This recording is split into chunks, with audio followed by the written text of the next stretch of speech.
Hello बच्चा party question number 20 of exercise 3.2 क्या कह रहा है। Determine graphically whether the system of equation. अच्छा, दो इक्वेशंस गिवन तो इसको हम साइमल्टेनियस लीनियर इक्वेशन का सिस्टम बोल सकते हैं। वो कंसिस्टेंट है कि इनकंसिस्टेंट है। तो यहाँ पे सबसे पहले तो हमें पता करना होगा कि कंसिस्टेंट और इनकंसिस्टेंट का मतलब क्या है। आप चाहे इसको लिख के अपने डिस्प्ले बोर्ड पे चिपका लो जहाँ पे आप पढ़ते हो, जब तक चैप्टर 3 पढ़ते हो इतने में याद हो जाएगा। कंसिस्टेंट का मतलब होता है कि कोई एक ऐसा सिस्टम, देखो आपको मैं बताता हूँ, पेज नंबर 3.12 के ऊपर 3 लाइनें लिखी हुई हैं। Intersecting line, consistent coincident lines and parallel lines. तो ये 3 कॉन्सेप्ट हमें पता होने चाहिए पहली बात। और अगर तुम्हें डेफिनेशन चाहिए कि सर ये डेफिनेशन कहाँ है, क्या कंसिस्टेंट क्या होता है और इनकंसिस्टेंट क्या होता है, तो यहाँ से आप देखो पेज नंबर 3.3 के ऊपर डेफिनेशन है consistent system and inconsistent system. तो यहाँ पे क्या है को कोई भी सिस्टम वो कंसिस्टेंट कब होगा, सिस्टम है इक्वेशंस का, जब उसका वन सॉल्यूशन होता है। अदरवाइज जिसका कोई सॉल्यूशन नहीं होता उसको इनकंसिस्टेंट बोलते हैं। और वन से ज़्यादा होते हैं वो तो हमारे पास सॉल्यूशन होते ही हैं, है ना, तो उसको भी हम कंसिस्टेंट में एज ए यूज ले सकते हैं। ठीक है, तो ध्यान रखना कंसिस्टेंट मतलब वन सॉल्यूशन, इनकंसिस्टेंट मतलब नो अदर सॉल्यूशन। तो यहाँ पे 3 लाइनें अपने पास, तो अगर तीनों लाइंस मतलब एक तो एक लाइन को कट करती है, इंटरसेक्टिंग लाइन होती है, वो भी कंसिस्टेंट में आती है क्या? यस, क्योंकि उसका यूनिक सॉल्यूशन होता है, वन सॉल्यूशन होता है। पैरेलल लाइन का मतलब नो सॉल्यूशन, और कोइंसिडेंट एक लाइन दूसरे के ऊपर बन जाए तो उसका भी मतलब वन सॉल्यूशन से तो नहीं कहेंगे बट मैनी सॉल्यूशंस होता है, तो हम उसको एज ए कंसिस्टेंट यूज में ले सकते हैं। ठीक है, तो हमारे को एक बात पता होनी चाहिए कि अगर A1/A2 not equal to B1/B2, तो पहली ही लाइन में अगर कट वाला जाए तो ये इंटरसेक्टिंग लाइन का मतलब होता है कि नहीं होता बेटा। सेकेंड वन, अगर A1/A2 equal B1/B2 equal C1/C2 आ जाए तो ये कोइंसिडेंट लाइन होती है, सारे ही इक्वल हैं, इसका मतलब वो एक के ऊपर एक होती है। थर्ड वन, पैरेलल लाइन, तो पहले वाला अगर पैरेलल ऑप्शन होता है, ठीक है, और आगे वाला ऑप्शन नहीं होता है, पैरेलल मतलब कट करता है, नॉट इक्वल होता है, तो वो होता है हमारा पैरेलल लाइंस का। ये पेज नंबर 3.12 पे गिवन है। मे भी मुझे पता है कि याद नहीं रह पाता है, तो एक बार आप कहीं ना कहीं इनको लिख के सामने चिपका लो, बार बार देखने से याद हो जाएगा। ये किसका होता है, ये किसका होता है, ये किसका होता है, बताए। चलो, तो हमें सबसे पहले क्या करना है, ग्राफिकली अगर डिनोट करना है इनको, तो सबसे पहले हमें इसको सॉल्यूशन के अंदर टेबल्स बनानी होंगी for equation x minus 2y is equal to 2। तो यहां से देखो x की वैल्यू कैलकुलेट करनी है ना। क्यों बता रहा हूँ x की, क्योंकि इसका डिवाइड में कुछ नहीं जाएगा उधर, इसलिए। तो यहां से अगर मैं y की वैल्यू 1 पुट करता हूँ, सबसे पहले 0 कर लो, तो ये टेबल बनाएंगे बेटा, है ना, ऐसे करके। कोई दिक्कत नहीं है, किसी को नहीं आती है तो मैं भी अगर पहली बार वीडियो देख रहा है तो भी थोड़ा तसल्ली रखे। तो अगर तुमने y की वैल्यू 0 ले ली तो x minus 0 is equal to 2 हो जाएगा, तो x की वैल्यू आ गई 2 जब y 0 है। सेकेंड वन, y की वैल्यू अगर हम 1 लेते हैं तो x minus 2 is equal to 2 हो जाता है, तो x की वैल्यू आ जाती है 4। तो जब 1 होती है तो 4, इसका मतलब जैसे जैसे बढ़ेगी वैसे वैसे ये भी बढ़ेगा। हाँ, अगर कोई बच्चा यहाँ से x की वैल्यू अगर 1 पुट करना चाहे तो 1 उधर जाके -1 होगा, और -1 होते ही ये 1 बन जाएगा, 1/-2, जिसकी कोई वैल्यू हमें पता नहीं होती, वैसे 0.5 होता है, यूज में ले सकते हो। अगर थर्ड वैल्यू चाहिए तो तुम y की पुट करके इजीली कैलकुलेट कर सकते हो। तो y की वैल्यू तुम फिर से 2 पुट करोगे, 2 जब 4।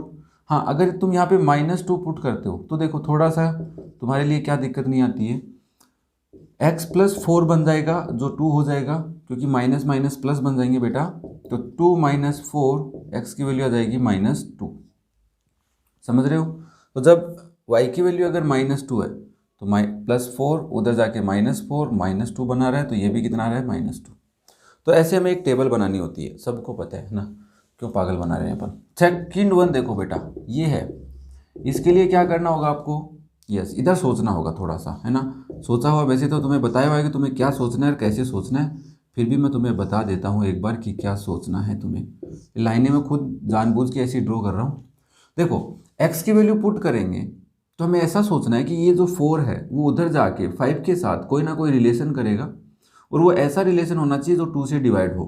तो मैं अगर 1 पुट करता हूँ, ये उधर जाके माइनस करेगा, प्लस है, माइनस करेगा तो ये 1 बन जाएगा और 1 में 2 का डिवाइड नहीं जाएगा, नहीं लेना। 4 टू जा अगर 8 करता हूँ, 8 प्लस 5 कितना होता है, 8 प्लस 5 13 होता है, 8 माइनस 5 3 होता है, नहीं काम आ रहा। अगर मैं 3 करता हूँ 12, 12 उधर जाके 17 बना रहा है। तो ये क्या कर रहे हैं, अरे कोई समझ में नहीं आ रहा क्या? अगर x की वैल्यू मैं 1 ले रहा हूँ तो 2 ऑप्शन बन रहे हैं, उधर जाके उधर सीधा, है ना, इसको भेज के मैं बता रहा हूँ। अगर मैं +1 लेता हूँ तो क्या ऑप्शन बन रहा है, +1 और -1 दोनों के बता रहा हूँ, है ना। अगर मैं +1 लेता हूँ बेटा तो 4 1 जा 4, उधर जाके 5 - 4 बना के +1 बना रहा है, जिससे मेरी y की वैल्यू, y का जो कोफिशिएंट है वो डिवाइड नहीं होगा। और अगर मैं -1 लेता हूँ तो ये उधर जाके प्लस के 9 बना रहा है, तो भी डिवाइड नहीं होगा ना 2 से। अगर मैं x की वैल्यू 2 और -2 लेता हूँ तो ये उधर जाके 8 बनेगा माइनस में, तो ये बनेगी -3, और ये माइनस का 8 उधर जाके प्लस का 8 बनेगा, तो बनेगा ये 13। तो दोनों कंडीशन में 13 और 3 9 और 1 2 से डिवाइड नहीं हो रहे हैं, तो मुझे थोड़ा ज़्यादा सोचना पड़ रहा है। मैं थोड़ा सा y में सोचते हैं, तो y की वैल्यू अगर 1 पुट करते हैं तो -2 उधर जाके +2 बनता है, तो ये 7 बनता है। 7 भी 4 से डिवाइड नहीं होगा। समझ पा रहे हो मैं क्या समझाना चाह रहा हूँ? अगर 2 पुट करेंगे 2 2 जा 4 होगा, इधर आके +4 बनेगा या -4 बनेगा, है ना, क्योंकि माइनस और +1 दोनों की बात करते हैं। तो 9 और 1 बन रहा है जो भी डिवाइड नहीं हो रहा, तो इसका मतलब ये फ्रैक्शन में आएगा, ठीक है। और फ्रैक्शन में डिनोट करना प्रीवियस क्वेश्चन में मैंने तुम्हें बताया होगा, सीखना ही पड़ेगा हमें और कोई इलाज नहीं है। तो यहाँ से बस इस टाइप के क्वेश्चन आते हैं तो थोड़ा सा मुश्किल बनती है, और डेसिमल में आ जाए तो भी और भी मुश्किल है। प्रीवियस ईयर पेपर में डेसिमल में आई थी इक्वेशंस, ठीक है ना। तो यहाँ से अगर x की वैल्यू 1 लेते हैं तो -2y = 5 - 4 बनता है, तो ये आता है 1। तो यहाँ से 1 में आती है -1/2, और अगर तुम y की वैल्यू -1/2 पुट करते हो तो क्या x की वैल्यू 1 आती है, चेक करो। ये चेक करना भी सीखो साथ में। तो यहाँ से लिखेंगे 4x - 2 × -1/2 = 5 है बेटा। 2 से 2 कैंसिल, +1 बन गया। 4x = 5 - 1, 4x = 4, x की वैल्यू आ गई 1। सही चल रहे हैं, है ना। ये एक बार चेक कर लिया करो, टाइम है तो। फिर देखो बेटा, तुम x की वैल्यू -1 पुट कर लो, ठीक है। तो -1 पुट करोगे तो क्या होगा, देखो माइनस के 4 होंगे, माइनस के 2y = 5 - 2y = 9 बनेगा, ठीक है। और y = 9/2, वो भी माइनस का। तो जब हम -1 पुट कर रहे हैं तो माइनस के 9/2 है, और इसको अगर तुम सोल्व करके देखोगे तो -4 1/2 मतलब 4.5 है। तो इजी हो गया ना। 4 2 जा 8, 1/2, 4 होल 1 या 4 होल एंड हाफ है, ठीक है। अब यहाँ से दो वैल्यू आ गई, थर्ड वैल्यू चेक करो। तो थर्ड वैल्यू के लिए हम -2 पुट कर +2 पुट करते हैं, तो 8 - 2y होगा बेटा, वो उधर जाके प्लस के 5 होंगे। -2y = 5 - 8, ये 3 बन जाएगा माइनस का, और y की वैल्यू हो जाएगी -2, नीचे आके 3/2, जो बनेगा 2 1.5, ठीक है, प्लस का बनेगा। तो जब हम 2 पुट कर रहे हैं तो प्लस के 2.5 बन रहे हैं, तो 2.5 तो इजीली डिनोट कर सकते हो, हाफ भी कर सकते हो। ये 4.5 है, इसको भी डिनोट कर सकते हो। थोड़ा डिनोट तो इजी हो गया, समझ पाए ना। अब इसको तुम अगर चेक करो डायरेक्ट, तो A1 A2 के हिसाब से चेक कर लेते हैं क्या आएगा, है ना। कंसिस्टेंट है, सॉल्यूशन नहीं करना। इसने पूछा है कि ये कंसिस्टेंट है कि इनकंसिस्टेंट, सॉल्यूशन नहीं पूछा है। तो यहाँ से हम क्या करेंगे, अब ग्राफ बना लेना। अब यहाँ से तुम चेक कर लो डायरेक्ट कि A1/A2 करते हैं, तो 1/4, B1/B2 -2/-2 एंड C1 दोनों उधर ही हैं, तो 2/5। ये 2 से 2 कैंसिल हो गया, 1/4 1/1, जो इक्वल नहीं आया। तो फर्स्ट अगर इक्वल नहीं आता है, समझ रहे हो, फर्स्ट पार्ट इक्वल नहीं आता तो वो क्या होता है, इंटरसेक्टिंग लाइन होता है। और यहाँ से हम सॉल्यूशन चेक करते हैं कि कंसिस्टेंट है कि इनकंसिस्टेंट। देखो सॉल्यूशन कहाँ मिलेंगे पता है क्या, हाँ आगे ही है ना। अरे वाह, ये थोड़ा इजी काम हो गया।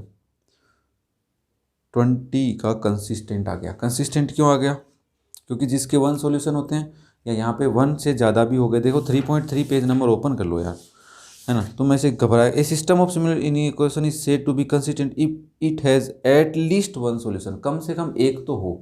यहाँ पे ये नहीं है कि एक ही हो, कम से कम एक सॉल्यूशन हो। ज़्यादा से ज़्यादा कितने भी हो सकते हैं। तो ये दोनों किसके हैं, कंसिस्टेंट के हैं, और ये किसका है, इनकंसिस्टेंट का। तो यहाँ से फर्स्ट वाली कंडीशन हो गई इंटरसेक्टिंग लाइन। इसका मतलब ये दोनों लाइंस किसी एक पॉइंट पे इंटरसेक्ट करेंगी, ठीक है, वो कुछ भी हो सकता है। वो पॉइंट किधर भी हो सकता है, ठीक है। तो अगर x की वैल्यू 1 पुट करें तो 1 उधर जाके -1 1/2, तो दोनों का सॉल्यूशन आ गया यहाँ पे।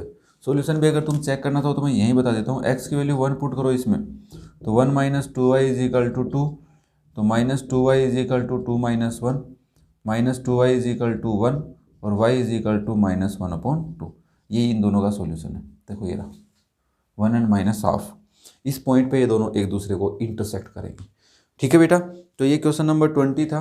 मे भी तुम्हें समझ में आया होगा। फिर भी तुम्हें लगे कि सर नहीं, कुछ पल्ले नहीं पड़ रहा है, तो कमेंट कर देना, पल्ले पड़ने लग जाएगा, क्योंकि फिर हम सोचेंगे क्या करना है, ठीक है। और बाकी मैं एक चीज़ और सोच रहा हूँ कि लास्ट में तुम्हें हैंड रिटन नोट्स के अंदर एक सॉल्यूशन प्रोवाइड करा दूँ फोटो में, है ना, यहाँ पे पिक्चर में। और बाकी धीरे धीरे हम कोशिश कर रहे हैं कि कुछ नया करते रहें, है ना। थैंक यू बेटा।